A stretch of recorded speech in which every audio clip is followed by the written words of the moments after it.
Info, the hub for information, current affairs, and more. President used his last Democracy Day address to talk about several issues, including security.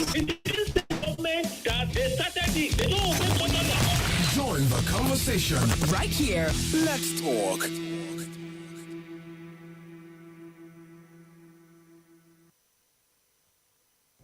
Did you know? Did you know? Did you know? Did you know? Did you know? Did you know? Did you know? Did you know? Did you know? The River Nile.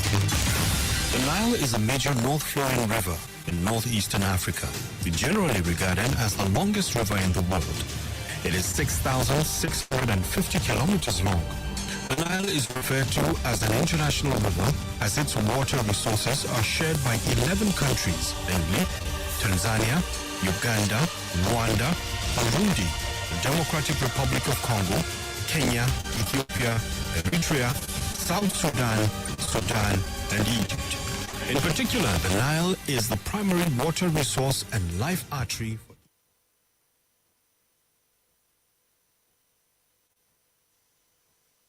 had looked at for the past 6 months, from January up until this month of June.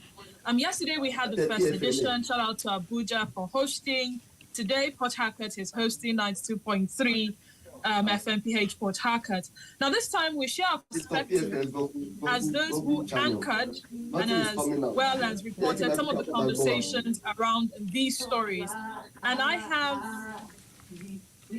have my colleagues joining me from our Abuja, Lagos, and of course, Port Harcourt stations. I'm going to be introducing them now. Please, someone is talking at the background. If the person could stop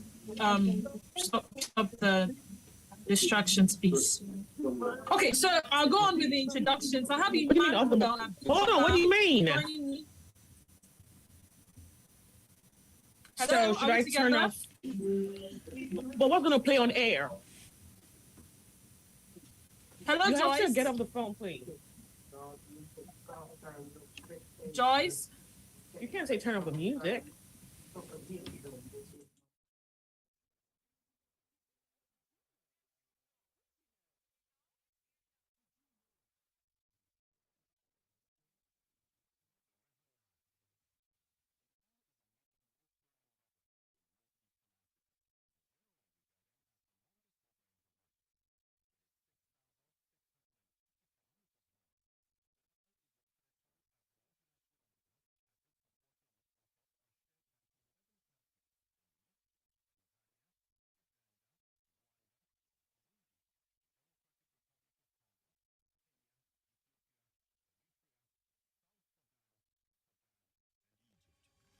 The Nile is the primary water resource and life artery for Egypt and Sudan. In the ancient Egyptian language, the Nile is called Iteru, meaning great river. The etymology of the English name Nile is disputed, though. Possible etymologies include the Semitic Nahal, meaning river. The Nile has two major tributaries, the White Nile and the Blue Nile.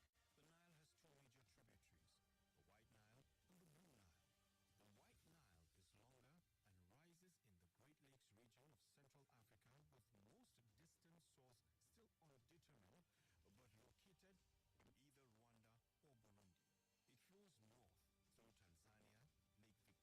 and South Sudan. The Blue Nile is the source of most of the water and fertile soil. It begins at Lake Tana in Ethiopia and flows into Sudan from southeast. The two rivers meet near the Sudanese capital of Khartoum. The northern section of the river flows almost entirely through desert. And we'll be dissecting some of the stories we have looked at for the past 6 months. But this time, we get to share our perspectives as those who anchored as well as reported some of the conversations around these stories. I have my colleagues joining me from our Abuja station, Lagos, and of course, Port Harcourt station. So in no particular order, I'm going to be introducing my colleagues. I have Emmanuel Abimbola joining me from Nigeria in for Abuja. Hi, Emmanuel. How are you doing today? I'm very well, and it's good to see you. Thank you. Thank you so much. Good to see you too. I have Swat Adalumo joining me from Abuja as well. Hi, Swat. Good afternoon. Hi, Denise. How you doing? So I hear it's your birthday today. Happy birthday to you. Thank you so much, Denise. I'm grateful. Thank you so much. And then, of course, I have from our Lagos station, Emmanuel Onwuka from Nigeria Info Lagos. Hi, Emmanuel. Is he with us now? Okay. While we wait for Emmanuel to join us, Joyce Onyemuwa from Lagos. Good afternoon to you and welcome. Hello, Joyce. Joyce, are you there? Okay, while we wait for Joyce to join us, Constance Mega from Nigeria Info Port Hackers. Good afternoon and welcome to the roundtable today. Good afternoon, Dennis. Thank you so much. Okay, and of course me, your host for today, Denise Dennis is my name from Nigeria Info FM Port Hackers. Today we're going to be looking at some stories. First on the list is Nigeria Air and all the controversies surrounding it. And then we'll move on to the student loan bill and the reactions that followed afterwards. From there, we'll move on to democracy at 24. Thereafter, for those of you that love food, if you're a food lover like some of us here, we'll be talking about Hilda Baci and our attempts to break. Heard you there? Hello? Okay, we're talking about Hilda Baci and our attempts to break the world record, which she did, and then we'll end it on NAS leadership. So can we proceed? Sure. Yeah. All right then. So I'll start with my brethren from Abuja. The Nigerian Air, which is supposed to be our national carrier, and the controversy surrounding it since it was launched on the 18th of July 2018. Yes. First, we'll start with the launching of the logo and why it has taken forever for operations to begin. It was supposed to be our national carrier, our second national carrier after the defunct Nigeria Airways, and it's 5 years after. So questions I would like to ask from those of you, I like your answers from Lagos, then we'll probably move on to Port Harcourt. And then when I'm certain that our brethren from Lagos are with us, we'll take the conversation down to them. Are we good? Yes. Okay, so I'd like to start with the House of Representatives Committee on Aviation calling for the suspension of the establishment of Nigerian Air. What? It's like Also- you're 4 more minutes away from 15, actually. Okay, Start. so it was You can start, also it's fine. for persecution of those involved in unveiling of the national carrier by the previous administration, describing it as a fraud. Now, if you follow through with the story, remember that it was trending on social media after some persons noticed that the airline was an Ethiopian airline that was repainted and launched as Nigerian Air. Now, I don't know, I think I'll start with Emmanuel. Why did it take it so long for them to classify it as a fraud? Thank you, Dennis. It's quite a pity and a shame that Nigerian Air is actually flying on borrowed wings, if you want to look at it from that point.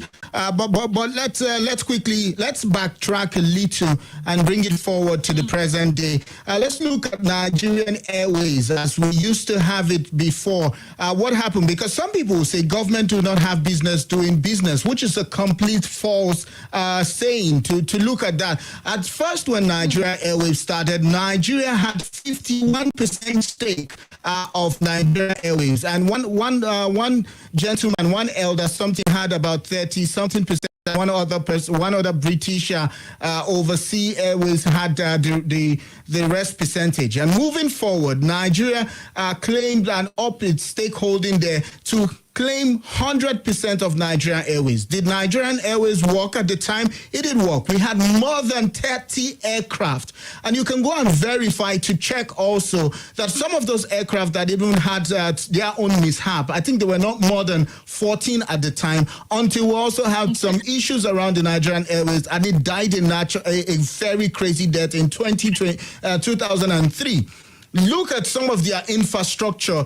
When it comes to the land infrastructure they have, I think they also transferred that assets to Arik Air at the time.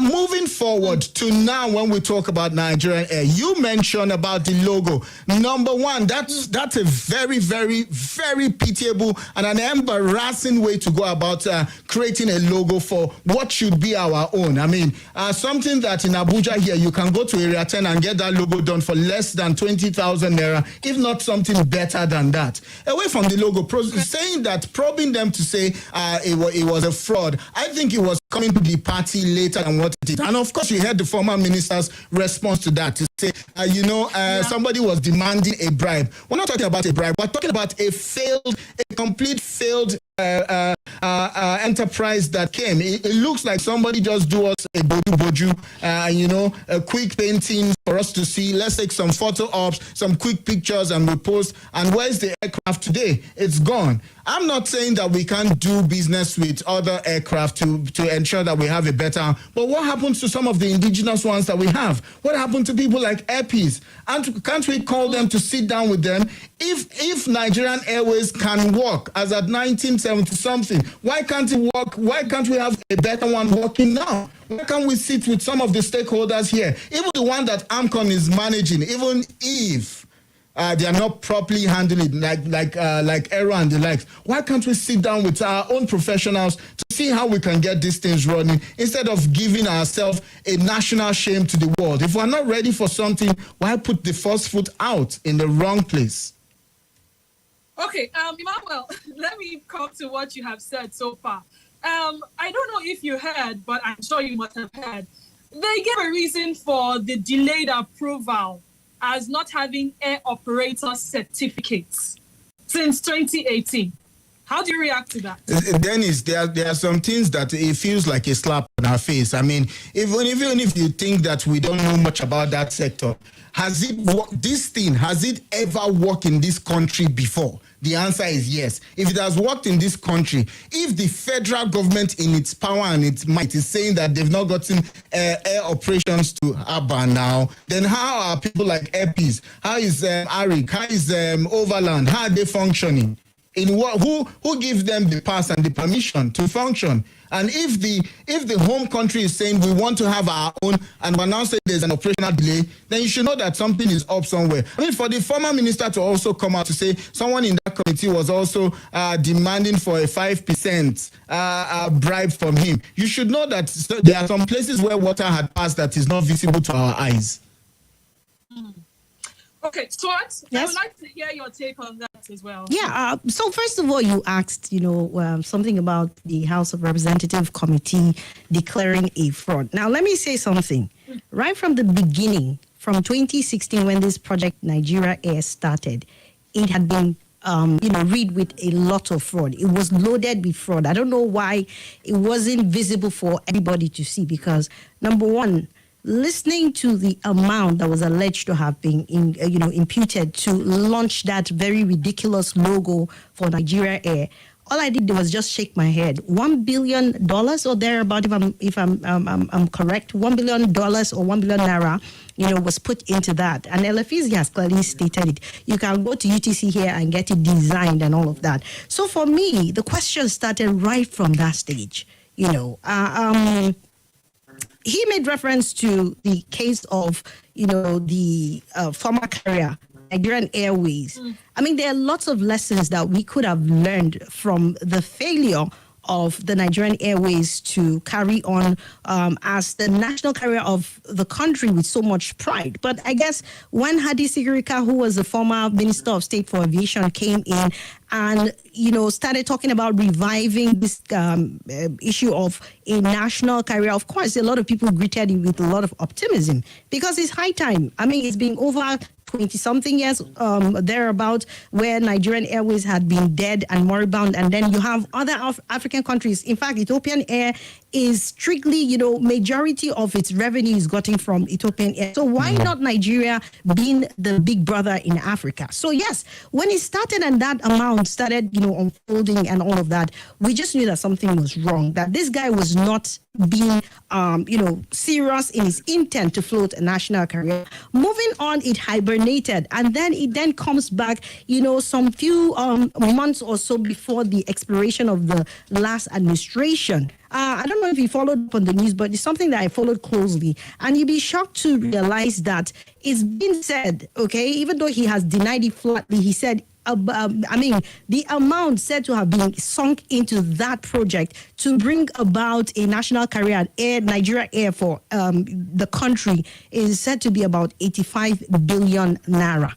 I mean, where in God's name does that happen, that you use such amount and you have nothing to show for it? And then, talking about the stages by which you bring a career into, for it to exist or to take off in a country, of course, we know about different stages, as was revealed to us by the AOC, or what's the name of this airways organization or something. It's been riddled with a lot of fraud, from the amounts that have gone into not following the due process, which was really a very common thing in the last administration. I think the stages are 5, where you have the pre-application, you have the application, you have the demonstration and all of that. So you are supposed to follow each step, you're supposed to follow the process.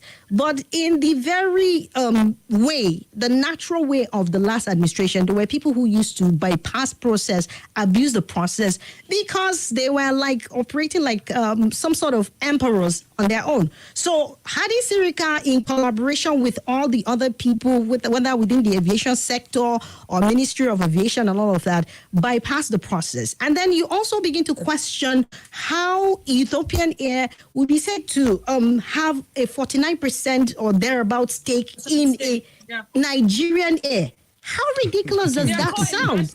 Do you understand? So, if that does not speak of fraud, of a lack of direction, that something is brewing that is just not supposed to be, then I don't know what to call it. So I think these are things that should have been. Then apart from that, how all the operators within the airline went ahead to sue that, look, this is not correct. You do not give Ethiopian Air 49% in this project that is supposed to be a Nigerian project. And then the court gave an injection. Now, remember that when Hadi Sirika came and launched that Nigeria Air, it was still within the period where the court said, you know what, let's stop anything concerning launching it. But the way he hurriedly collaborated with other fraudulent people in Ethiopia to come and flaunt that aeroplane, I don't know how they didn't even check the engine number to know that was not carrying, a Nigerian air thing, because it's supposed to corroborate. But of course, you know how it is. They're in power, so they have all the machineries that will carry out their dirty job. And so that is why, of course, it was declared, a fraud. And then in his response, when he was asked that in that interview, he was trying to distract the attention of Nigerians by saying that the House committee member asked for a bribe. That's not what we're talking about. We want you to come and account for all the monies. They're about over 85 billion naira that has been sunk into this scam, this sham of a project, that you deceived over 220 million Nigerians, or 200 million Nigerians, saying that you have launched Nigeria Air, and then within some few minutes, it went back to Ethiopia. I think that just speaks about, how the Nigerian elitists view Nigerians. They feel Nigerians are some kids, and they can just be treated with disrespect, with disregard. And that was all that, came to mind with regards to the launch of Air Nigeria for me. All right, thank you, Swat. Now, Swat, you mentioned something very profound. The fact that this is supposed to be a Nigerian airline, the national carrier. And we have Ethiopian Air as a core investor with over 49% stake. Now, I'm going to move on to my colleague in Port Harcourt, Constance. How do you feel about the fact that Ethiopian Air is getting 49% stake in our own national carrier? Well, I think what happens here is Ethiopian Airlines is successful, right? So they've been doing their thing for quite a long time now. And Nigeria has tried theirs. In 1958 or so, 2003, it ended, more like crashed. It started off again in 2016, and here we are again. So it's more like Ethiopian Air is airlines, like the big boys who know the business. So they I think it was a kind of going to meet them for help out, and they had to give more like, okay, if we're going to help you do this, we're going to get this. And then for whatever reason, the people who were trying to float in Nigerian Air decided to allow Ethiopian Airlines in 49% stake. And I'm like, wow, okay, so what's the plan? And at the end of the day, that even the Nigerian government, it was like 5%. So it's as if it doesn't even belong to Nigeria in the first place. But so I just feel it's either they were ignorant or they still were going to get a cut somewhere from the back. You know, the Nigerian factor thing. Sometimes things look the way they look and you think it's what you're seeing that is what is actually there, but you don't know something else is going on behind. So it's either they were ignorant of the fact that allowing an Ethiopian airline, a different country entirely, to own that much space meant that your hand is really not strong. Meaning also that they could wake up tomorrow and make decisions, decide whatever is going to happen, and there's nothing you can really do about it. Or someone, of course, the fraud took him out, a part of the fraud, I must say, or someone was actually trying to play on the intellect of Nigerians. Then, okay, Constance, I'd like to interject at some point. You said, Constance, are you with me? Okay. Yes, hello, I'm Constance, here. are you with me? Now, you made reference to the fact that Ethiopian airline is successful. And for that reason, it makes a little bit of sense if Nigeria is going to them to own 49% stake. Hello, Constance. We have successful airlines running by Nigerians. So why didn't they look inwards before extending the hand of investorship outwards? Well, the ones we have in Nigeria are private owned. They're not like a government kind of thing.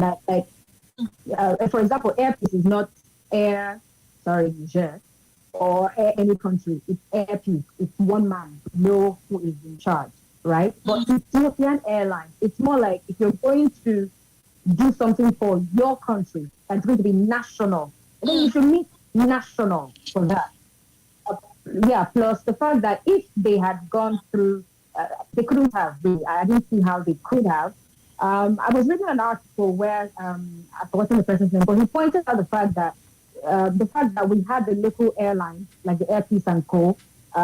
Actually coming out to more like protest against how the whole Nigerian air thing was going. It was more like they actually they were not trying to float a Nigerian airline to help Nigeria in the first place, nor were they trying to do it to also even help the ones who are already running something like that. There are local airlines. It's not like we're doing it to also help them, to help everybody. Like if they had everyone in mind, then I think they should have also sat down with them to have a conversation. But nah, they were not there, so they just couldn't reach out to them. And then the pride of, if you're going to ask for help, you should be asking an Ethiopia, a country, not one man. Okay. It surprises me because, I remember when we needed to bring some of our citizens from other countries. Some of these private airlines came to the rescue. And you mentioned one of them, but let's leave it at that. Lagos, Nigeria, are you with me now? Joyce, are you there? Hello, Joyce. Okay, I think there's a little bit of problem with Lagos. So I'm going to go back to Abuja. Abuja, are you with me? Yes, we're with you. We're with you. I'm going to say something. Remember there was some sort of probing, and it was said that it was an aspiration. The fact that they had to fly in an Ethiopian airline to Nigeria for a period of 48 hours, launched on the 26th of May and said it was supposed to begin operations, knowing fully well that they are yet to get their air operator certificate. How does that amount to being an aspiration? I think we've already answered the question in terms of it was all shrouded in deceit. So there wasn't any any intent on, procuring or getting the air operator certificate because they had not even passed the first stage. The first stage that would now qualify them to get that certificate had not even been passed. There was a subsisting court injunction that said, you know what, this is shrouded in a whole lot of irregularities. The air operators had come together and had sued because of the contentious issue of Ethiopian Air having a 49% stake in Nigerian Air. Is it Nigerian Air or Air Nigerian? I even confused the whole stuff. That's how disinterested I got in this matter after I realized that this whole thing is not serious, So all of this thing put together, how do you not pass the first stage, which is pre-application before even getting to application properly? And you're talking of AOC. And that brings back, I said, that they feel, speaking some big grammar, coming to take the mic and say, government is on matter, we're working all around the clock to ensure, which are all bunch of lies. At least it has been unveiled. That much has been unveiled to us right now. Do you understand? So, you can only speak or you can only deceive the people so far, but it gets to a point whereby, how they say it in Nigerian parlance that one day monkey go market, come back again. And thankfully, it has now been exposed that all of this has been shrouded in fraudulence, in a lot of deceit and things that were just not real. He just said it because he wanted Nigerians to feel, that he was in the process. And of course, as usual, there were Nigerians who were fighting themselves on social media, arguing back and forth without any proof. So that's it. It's just a normal charade we have in the country where government officials come out to say what they don't mean because they're trying to cover up their track. Unfortunately, it has been busted, and we're really waiting to see what steps it is that this administration is going to take in order to ensure that business cannot go on as usual with things, very disgraceful things like this as it occurred in the aviation sector. But Swat, so it also felt like a child who just wants to show up his results, his report card without even concentrating whether he passed the exam or not. Because, it also felt like more like, as this administration is going, we must present this. Emmanuel, they say it's an aspiration. That's not one aspire in Dennis, no. It's an aspiration. No, it's motivational speakers, they've entered. I started my poultry farm with one feather. Now I have 10,000 birds. Okay. So that's it. Okay, so on a final note, so we can move on to the other matter on the table. I think I'll start with my colleague in Port Harcourt. At this point, with all that has transpired so far, following through the story from the very beginning up until this point, do you think we really need a national carrier? Constance, you go first. Then I'd like to hear from Emmanuel and finally Swat. Okay. I think we do. In as much as over the years, it's like the privately owned airlines are like the ones, driving the country for a while now, thriving. We also know that there's also this subsidy thing that comes with government-owned things, all right, institutions or whatever. So there is also this expectation that if we had a national carrier, somehow we would airfares wouldn't be as high as it's been getting. Perhaps I'm wrong, but that's what I believe. All right. So on one hand, I would say yes, we do, but on the other hand, seeing the way things actually work when it's government owned in Nigeria, I think it should all come around, come down until we are ready to be serious. And with all these, just to be a little bit, with all the suspension and probing that's been happening of recent, I wonder what this week has not been on that list. Understand?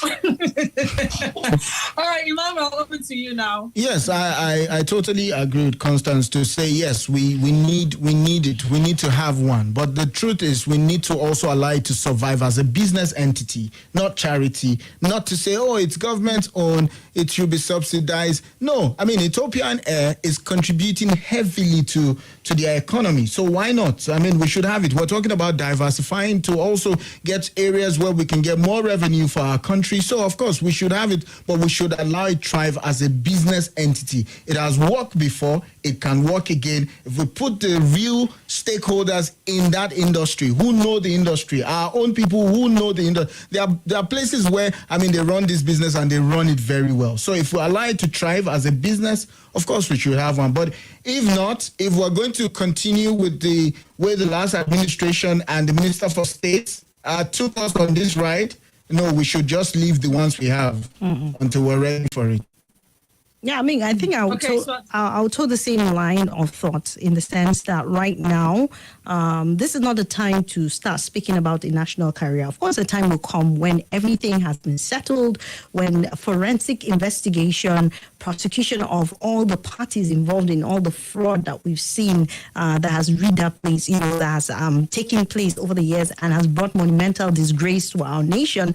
Unless that is, investigated and all the parties involved are prosecuted, we do not have that luxury of floating an airline right now as it is. Nigeria is heavily indebted to the tune of trillions of naira. And some of these local airlines too, honestly, if you just go into some in-depth investigation, you find out that they are also indebted in different ways, So right now, I don't think, if you ask me, yes, maybe in some few years to come, but we need to settle the grounds on ground right now. We need to ensure that everything is cleared, the path is cleared in such a way that when we are going to do, or going to float a national carrier, it's going to be done seamlessly without having to bring the right thing at the right time. So let us ensuring that everything is cleaned up, and then we can start talking about a national carrier. So if you ask me, this is not the time.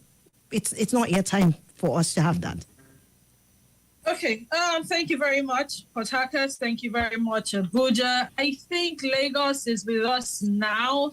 While they try to set up, I will move further. You can be a part of the conversation by sending your comments to our WhatsApp number. It is 0809 030 6416. 0809 030 6416. Once again, 0809 030 6416. And I will read them in course of the conversation. It's still the round table on the number one station for Talk Nigeria Info. And like I mentioned earlier, I have my colleagues joining me from Abuja. I have from Lagos and from Port Harcourt as well. Emmanuel is with me from Abuja. Swat is with me from Abuja. I have, I think I can see Emmanuel Onwuka from Lagos. I can see Joyce as well from Lagos. Constance is with me already from Port Harcourt.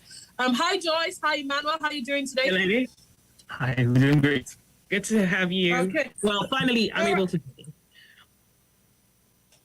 Oh, yeah, finally you're able to.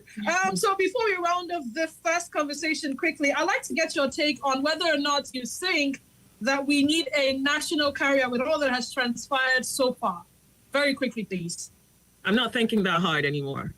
I already agree. No, I don't. I'm indifferent. I think Nigerian politics, is pathetic. It's very retrogressive. It doesn't hold an element of inspiration or advancement. There's a struggle with growth.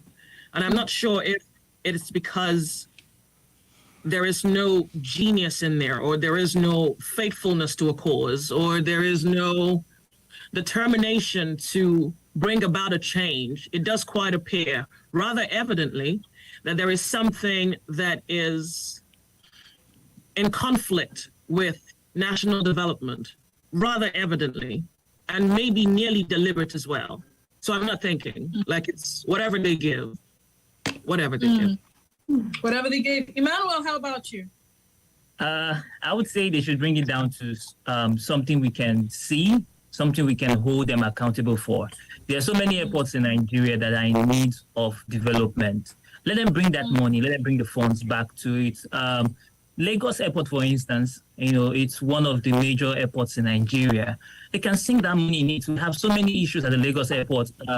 Many things are not working there, okay? Most of which is even the even the screening machine is not working there. They talk about the bad toilets and all the many things that is out there. So let them bring these funds and let them use it to develop this other airports that are lying about. Let's just let national carrier go away, because it seems like the more you look, the less you see. That's what they're doing over there. So let's let go of things that we can't actually hold them responsible for. Let's work with things that we can see. Journalists can go around there and say, oh, they said they are working on the Lagos airport. This is what we can see so far. I remember back then when we were talking about the Port Harcourt International Airport, when it was being built, we were going there constantly to do reminders. We were going there constantly to do reports about how the development is going. So let's have something around that. Anything that is outside this country, anything that involves consultancy and then many other Orishu English language thingy, please, let's not get into there anymore. Let's just come down to what we can do. Let's develop the ones we have. And let's let the Nigerian Air just go for a while. Thank you. Away from the Nigerian Air, we are moving on to student loan. And all the students say amen, amen. Amen. The student bill and reactions. The student loan bill and the reactions that follow afterwards. Our new president, Bola Tinubu, signing that would fund the student loans to provide what we call interest-free loans to Nigerians seeking higher education. I went to school, and I'm sure all my colleagues went to school as well. It was sponsored by the past Speaker of the House of Representatives in 2016. And well, as every other thing that we have highlighted today, it took a while for it to become a bill, but now it is. So let's talk about some of the prerequisites that you needed to obtain a loan. I'm sure some of us will be going back to school, higher degrees and all that. But for the ones who are yet to get into the higher institution, I'll start by talking about the timing of signing the bill into law. With all that has happened so far, is Nigeria ready for a student loan bill at this time, or a student loan fund at this time? So since I had my brethren from Lagos join us quite late, I would start with them. So Joyce and then Emmanuel. The question is tricky, because when you say, are we ready? The question is like, have we ever been ready for anything? I think we're only as ready as we want to be. Unfortunately, we didn't have the opportunity to ask the question, are we ready, before the bill was signed. So the assumption is that we are ready. So if we take that with any sense of grace, then I would say, given by the obvious assumption, then the answer would be that we're ready. Okay. Emmanuel, over to you. I think we're at that very point in time where we need something like this. But then looking through the whole thing, well, I don't really know. I don't really know what to make of it, and I can say we're ready for something like this because it's one thing that is needed to, appease Nigerians, and it's part of the, what I would say, palliative for Nigerians, due to the subsidy and the high cost of things, just to help out. But with the whole document that is out there and through what we're reading, I don't see how it really helps. So I think we're ready, but then what is being presented to us is not actually what we really need. Okay, Constance, I'm going to ask you this question now. Have you gone through the bill? I'd like to start with that one, first of all. Hello, Constance, are you listening? I did at the initial stage. Okay, so I'm just going to quickly highlight some of the basic requirements and how feasible these basic requirements are. I see some stating that the annual income per annum should not exceed 500,000 for the individual as well as the family of the individual. I see that you need a level 12 civil servant to actually guarantee you.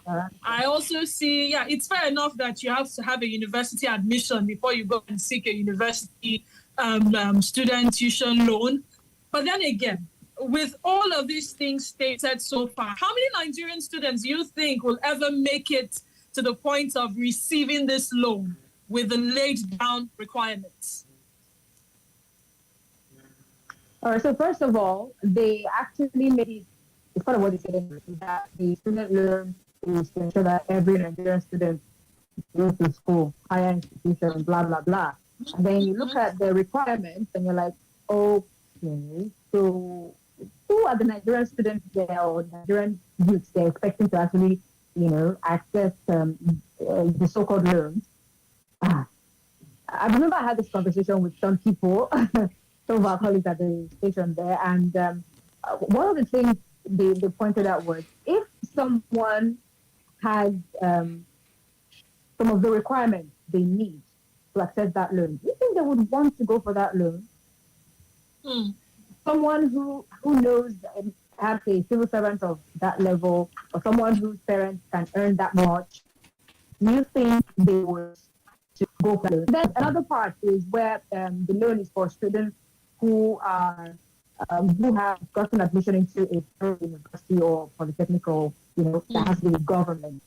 So the question now is it only the government-owned universities or polytechnics that exist in Nigeria? So how about someone who got admission into a private higher institution? What happens to them? Are they not part of the individual affiliates of this country? So if I get an admission into a private university, it means, sorry, no money for you, fund your education yourself.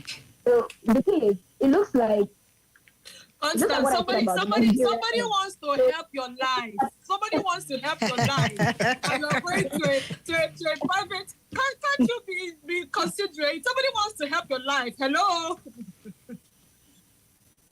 Huh? Yeah, with the whole ASU situation that we've had over, and ASU is not done. They're actually not done. So yeah, the last strike is not the last strike.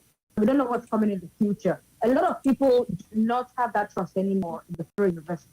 Overcrowded classrooms and everything that happens there, facilities and all that. So some people rather go to a private institution where they are sure that if I'm going in there for this course for this amount of years, that's what I'm going to get. So it's kind of saying that I'm a Nigerian, born, brought up in Nigeria, and I get an admission into a private university, and I cannot now get government funding. So I don't know, the whole thing. First of all, it sounds like we're trying to help, we're trying to do something good, but then it doesn't seem like we're helping at all. Okay. Yeah, it's almost like the same they do in primary and secondary schools where they say free education, but the students get to pay. Okay, so Constance says it sounds like we're helping at all, but then it doesn't seem like we're really helping. So I'm going to ask Emmanuel. Emmanuel, can you hear me? Yes. Emmanuel in Abuja. Yes, Emmanuel in Lagos. I can hear you.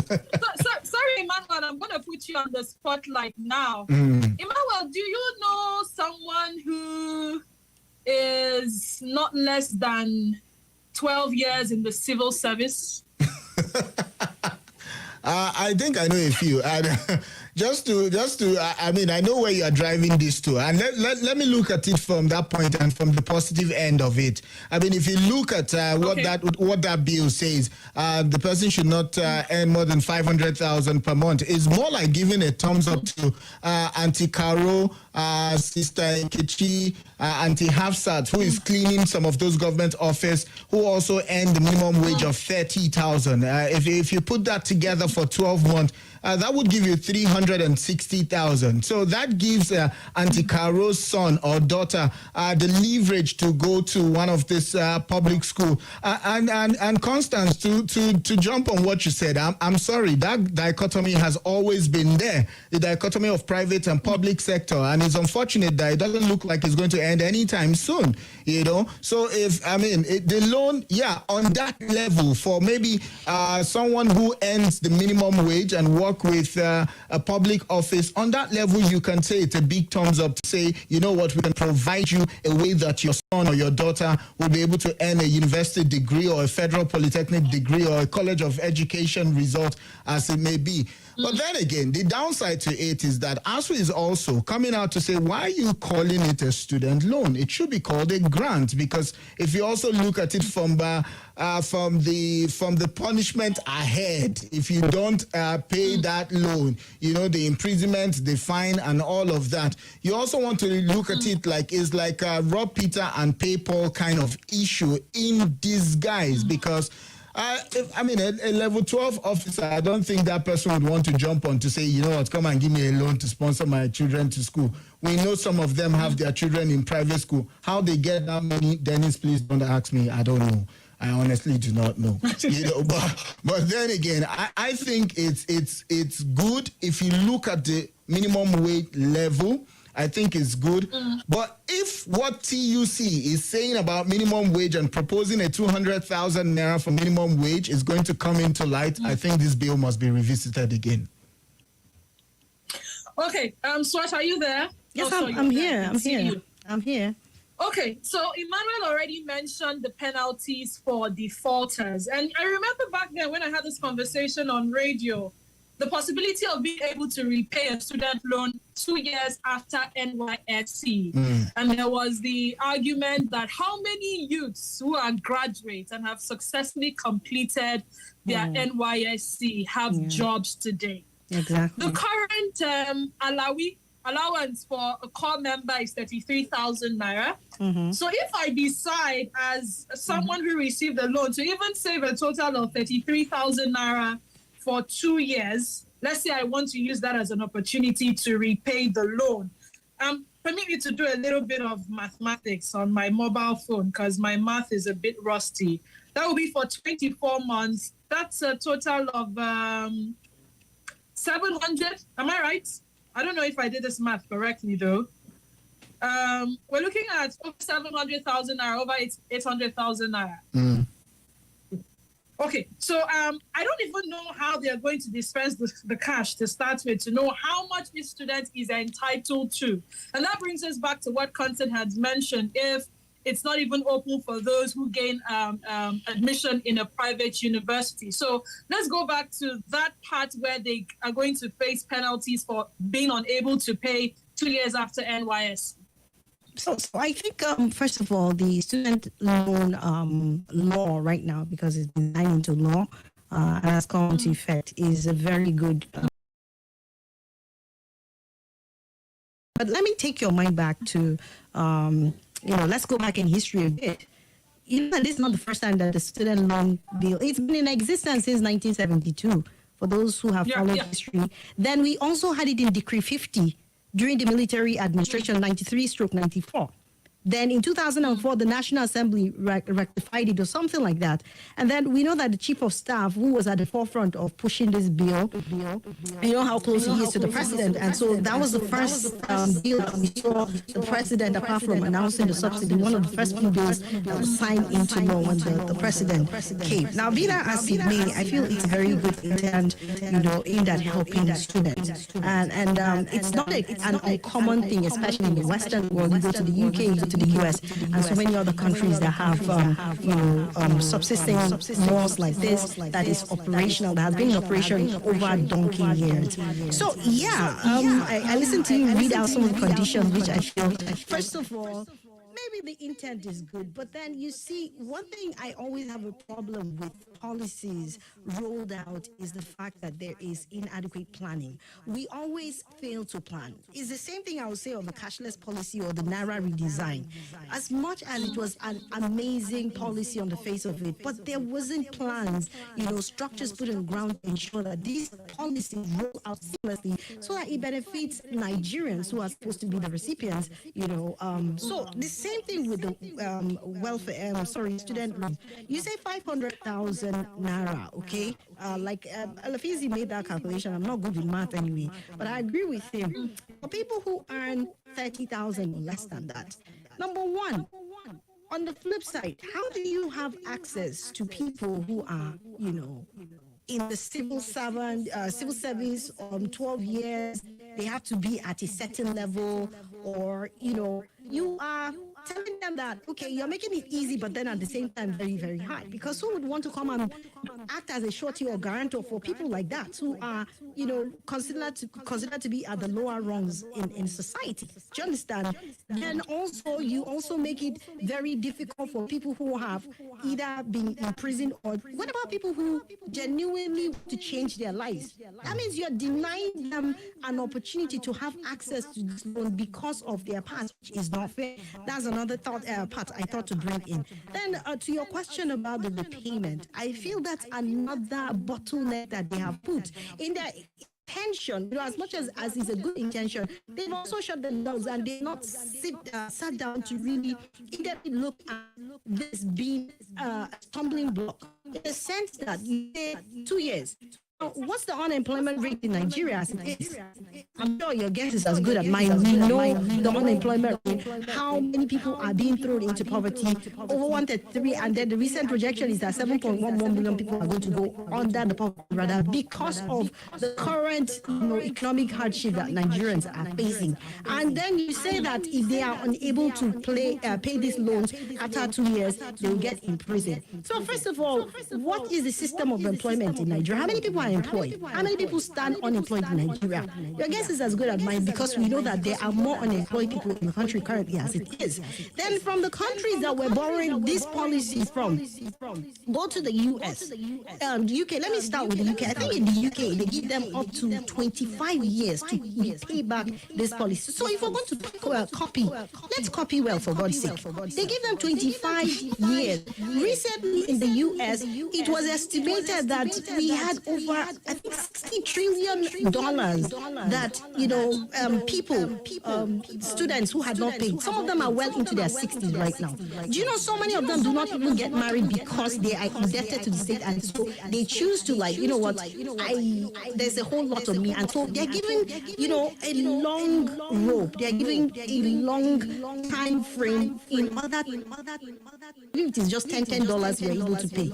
Nobody puts the pressure on you, and so it makes people to know that, yes, as much as I live in this country and I've taken this loan, I know it's on me. So there is no pressure to it. So why would you say in a country where unemployment is the order of the day that you are going to improve? It just doesn't make sense to me. Going by what is obtainable on ground is just not realistic for me. So I think if we actually are intent on helping people to get the education that is much needed in this country to make it a much better one, we need to revisit that and just deal with some of these impediments that we've put, by way of what do you call it now, the conditions to be met, because it's unrealistic. You're making it's just like dangling meat before a child and then saying that, okay, you cannot have it, even though you said that this is your meat, come and have it. And then, you make it really very impossible to access this. It's not fair. It's really not fair. All right, Swan, thank you. Thank you very much. At this point, I'd like to read through some WhatsApp messages here. Someone says, good day to you all in the studio. Our first say it's really a welcome development for Nigeria having a carrier. We don't read the carrier. Already our brothers, like that of the Nigeria Airways, our brothers. I think you mean that our brothers to that should be born. For us to not go the level of processing is too much. No individual of those sectors will go only the above in higher places. Other one says we need the national enterprise is supposed to be better and more efficient and cheaper. This is ideal. That's why unity schools and further universities just supposed to private institutions in like this. If rightly, this government is ideally supposed to be more efficient and affordable and run by as one of your analysts have a source. Emmanuel, I'm going to go over to you in Lagos, still on the student loan. I mean, you're the one that goes, you're no reporter here. So let's talk about the particular one. I hear that the loan schools started to increase their tuition fees after the student loan bill was signed into law. I mean, does this justify payment of tuition fees by tertiary institutions in EUA? If to them, it seems if not the one going to pay, then the partially. That's about from what I said about unpreparedness, of the policy. You see, it gives room for the rise of corruption in the system. One of the things that we want to do, one of the keys of this policy is that it wants to make people embrace education, wants to make also clear off the bottleneck that goes between your education in Nigeria. But then what we're seeing is that a lot of people are trying to take advantage of things because they want to earn more for them. They feel like, oh, you know what? Since it's not you that is going to pay, it's going to the government, you're going to get it on. So all you have to do is that you go for the increase our fees so that more persons will go on. And I don't even understand how the whole thing is even working and how the mind is working. It's very pathetic that people are jumping on it, I guess. I'm not really sure. I'm not really heard or seen any school that have actually brought out this policy. More of what I'm hearing are just speculations. Fair. But then, and again, if anyone take advantage of this, it's just more. The person is the problem of Nigeria, actually. And one of the persons that doesn't want.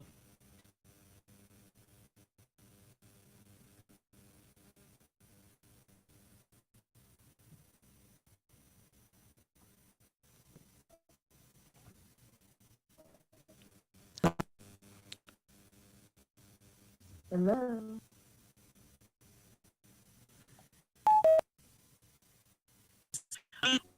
What's for us? No. I don't think it's fair that.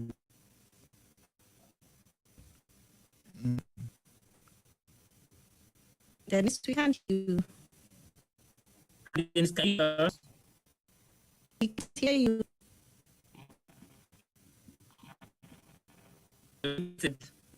Okay, can you hear me now? Yes, we can hear you. Just before starting, I was going to learn about the of the increment of tuition fees by some tertiary institutions as we have had. And I did ask if the state bill justifies the increment of tuition fees by these tertiary institutions. I think fundamentally there's a problem with internationality. I think what the operating cost or living cost of any is really to take over. So last, if we can take into consideration and say the appetite of the average the power to a sort or place, we not understand how it's anybody's guess how this has happened. I can't quite speak to justification because essentially, if you look at the running list of things, we must say maybe the need to increase costs. I mean, it's not just education, the cost of education that we going up, and that's everything else, right? But also there's a great side, a latent side of us that compels us to seize opportunities where we can take advantage, we'll make an extra profit, an excessive amount of profit. And so when those kinds of opportunities come our way, I guess we're not reluctant to seize them, particularly if we can claim something else as education. So it sits in two ways. I think that there is cost on one hand, and then there is the bill that maybe can be blamed for the increment. But it's pathetic because if you begin to look at the increment in cost, specifically on education, you're wondering, are you paying more for something or paying more for something that has been, categorized as redundant or not necessarily at its best and standard or quality of education and learning? The problem's multifaceted that you have to break it down to build it right back up. But it to have interface or presentation. In the absence of that, I think we're patching some leaking.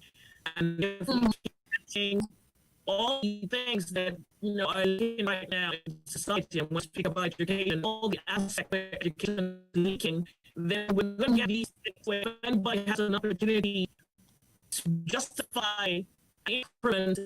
So I saw a memo like she was saying, the DUI, you just talking about extra 20,000 for electricity. Someone's going to find to increase anything. Not paying for air. So, yeah, that's what I'm going to say. It's an expectation society. Okay, so everyone is saying, Emmanuel, Swat, Joyce, Emmanuel again, and Constance. Discussion and they should look which is preferable.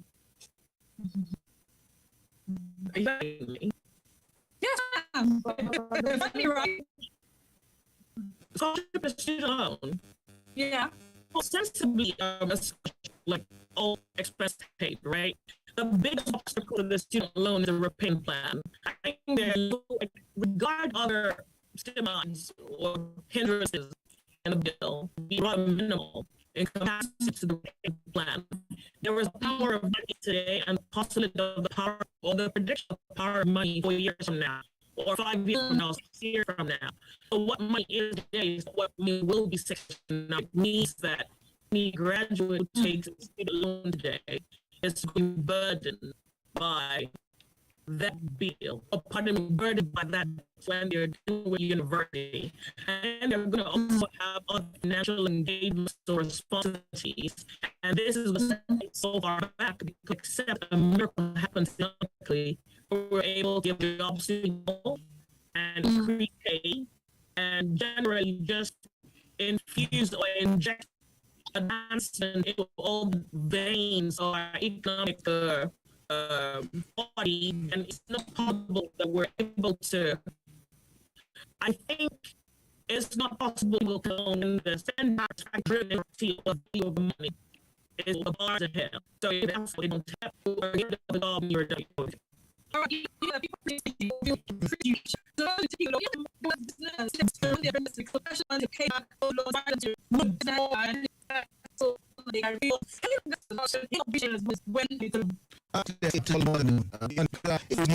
Insurance for the local people might be has been successful. Marriage has always ended tears and pain, and to be honest, some will do better, but student loan, except you're going to exceed that to have an insurance cover to say, 2 years post YSC. If you're not gotten a job, we'll just take it on you till you get a job. But if that 2 years NYC into stand, I trust a lot of people go for that anytime because the burden, I mean, you got states like Nigeria where we talk about the 80s when you talk about 70s and probably maybe the 90s. It seems that things are way better where we are. So we seem to be a society. Unfortunately, that seems to be progressing. You measure progress. With visible development,